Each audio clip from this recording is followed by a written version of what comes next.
좋은 아침입니다. 역대하 32장 20절에서 33절 말씀 보도록 하겠습니다.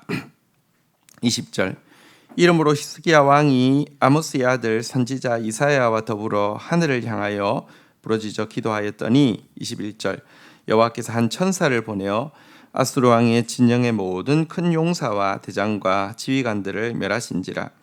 아수르 왕이 낯이 뜨거워 그의 고국으로 돌아갔더니 그의 시내 전에 들어갔을 때에 그의 몸에서 난 자들이 거기서 칼로 죽였더라. 22절 이와 같이 여호와께서 히스기야와 예루살렘 주민을 아수르 왕 사네립의 손과 모든 족국의 손에서 구원하여 내사 사면으로 보호하시며 23절 여러 사람이 예물을 가지고 예루살렘에 와서 여호와께 드리고 또 보물을 이스라엘 왕 히스기야에게 드린지라.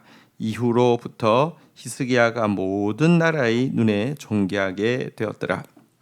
자, 거짓말과 두려움으로 이제 예루살렘을 함락하고 유다를 멸망시키려고 했던 사네립, 특별히 여호와의 이름을 비방했던 그들의 공격에도 불구하고요, 백성은 한마디도 하지 않고 대응하지 않았고요. 히스기야는 하나님 앞에 나아가서 기도했지요. 하나님께서 그날 밤에 역사하셨습니다. 그들의 진영 가운데 전염병으로 치시사 그들이 하루아침에 17만 명 이상이 죽임을 당하고 퇴각하게 되었고요. 퇴각하여서 돌아간 사네립은 자기 왕자들에 의해서 죽임을 당함으로 말미암아 끝이 나게 되었습니다. 감히 살아계신 하나님을 이렇게 거짓말로 두려움으로 이렇게 무너뜨리려고 한다. 참 가소로운 일이 아닐 수 없습니다. 그리고 이와 같은 큰 시험에서부터 히스기야가 승리하자 모든 사람들의 눈에 존귀하게 되었고 많은 예물들이 그에게 상급으로 주어지게 되었다. 이렇게 이야기를 하고 있습니다. 하나님께서 영적 전쟁을 허락하시는 이유는 그 뒤에 올 상급이 더 크기 때문에 하나님께서 허락하시는 것입니다. 그래서 전쟁은 쉬운 일이 아니지만 전쟁의 날에 그 이후에 이게 뒤따라올 축복들을 생각하면서 또 잘 감당하고 승리하는 히스기야와 같은 사람들이 되어야 할 것입니다. 자, 24절부터 한번 보겠습니다. 그때에 히스기야가 병들어 죽게 되었으므로 여호와께 기도하매 여호와께서 그에게 대답하시고 또 이적을 보이셨으나 25절 히스기야가 마음이 교만하여 그 받은 은혜를 보답하지 아니하므로 진노가 그와 유다와 예루살렘에게 내리게 되었더니 26절 히스기야가 마음의 교만함을 뉘우치고 예루살렘 주민들도 그와 같이 하였으므로 여호와의 진노가 히스기야의 생전에는 그들에게 내리지 아니하였더라. 자, 그런데 지금 이제 한 가지 사건에 대해서 언급하고 있습니다. 사실 24절부터 나온 히스기야가 병들어 죽게 된 사건은 지금 이제 위에 나온 사네립을 물리친 사건 뒤에 있는 것이 아니라 시간적으로는 그 앞에 있는 일입니다. 이미 역대기는 이 모든 역사가 지나가고 나서 정리하는 것인데요. 이제 히스기야의 부흥과 히스기야의 승리를 이야기하고 나서 그리고 나서 부록처럼 그러나 히스기야에게 있었던 패배들을 이제 좀 기록을 하는 방식을 선택했기 때문에 그렇습니다. 사실 아수르의 1차 침공 때에 히스기야는요, 외적으로도 침공이 있지만 내적으로는 자기가 죽을 병에 걸리게 되었습니다. 이 절박한 상황 앞에서 하나님 앞에 매달릴 수밖에 없었습니다. 특별히 그에게는 아직까지 왕위를 이을 아들조차 없었습니다. 다윗의 혈통이 단절되어질 수밖에 없는 위기 상황 앞에서 근심하며 하나님 앞에 매달리게 되었습니다. 그가 종교 개혁을 일으켜서 정말 이렇게 뭔가 회복이 되어지고 있는데 이제 만약 그가 병들어 죽게 된다고 하면 조국의 장래가 없고 또 종교개혁도 물거품처럼 사라지게 될 것이기 때문에 그렇습니다. 그가 기도할 때 그런데 하나님께서요 태양이 뒤로 물러가게 태양이 이제 15도 뒤로 물러가는 이적으로 응답하시면서 10도 물러가는 이적으로 응답하시면서 15년의 시간을 더 허락하여 주신 기적을 경험하게 되었습니다. 하지만 이 같은 엄청난 기적을 보고도요 내적인 문제는 해결했으니까 외적인 문제는 하면서 아수르의 침공 앞에서 그냥 화친을 청하고 원하는 대로 조공을 바치겠다라고 이야기하였습니다.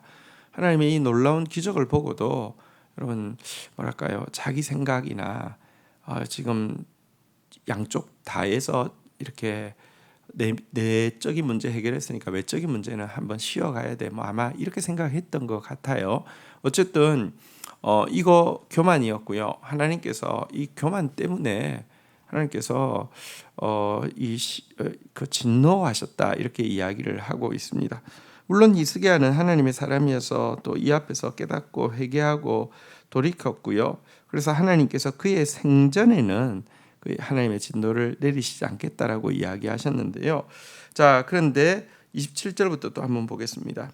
히스기야가 부와 영광이 지극한지라 이에 은금과 보석과 향품과 방패와 온갖 보배로운 그릇들을 위하여 창고를 세우며 28절 곡식과 새 포도주와 기름의 산물을 위하여 창고를 세우며 온갖 짐승의 외양간을 세우며 양떼의 우리를 갖추며 29절 양떼와 많은 소떼를 위하여 성읍을 세웠으니 이는 하나님이 그에게 재산을 심히 많이 주셨음이며 30절 이 히스기야가 또 기혼의 윗샘물을 막아 그 아래로부터 다윗성 서쪽으로 곧게 끌어들였으니 히스기야가 그의 모든 일을 형통하였더라. 히스기야가 받은 축복들에 대해서 기록을 하고 있습니다. 너무 풍성한 예물들이 그에게 주어지게 되었고요. 그것을 위해서 관리할 또 이제 그 성읍들을 따로 세워야 할 정도로 하나님께서 부귀를 풍성하게 허락하여 주셨는데요. 자, 그런데 31절 한번 볼까요? 그러나 바벨론 방백들이 히스기야에게 사신을 보내어 그 땅에 나타난 이적을 물을 때에 하나님이 히스기야를 떠나시고 그의 심중에 있는 것을 다 알고자 하사 시험하셨더라. 32절 히스기야의 남은 행적과 그의 모든 선한 일은 아모스의 아들 선지자 이사야의 묵시책과 유다와 이스라엘 열왕기에 기록되니라. 33절 히스기야가 그의 조상들과 함께 누움에 온 유다와 예루살렘 주민이 그를 다윗의 묘실 중에 높은 곳에 장사하여 그의 죽음에 그에게 경의를 표하였더라. 그의 아들 므낫세가 대신하여 왕이 되니라. 자, 그런데 히스기야가 또 한 가지 참 엄청난 죄악을 저지르게 됩니다.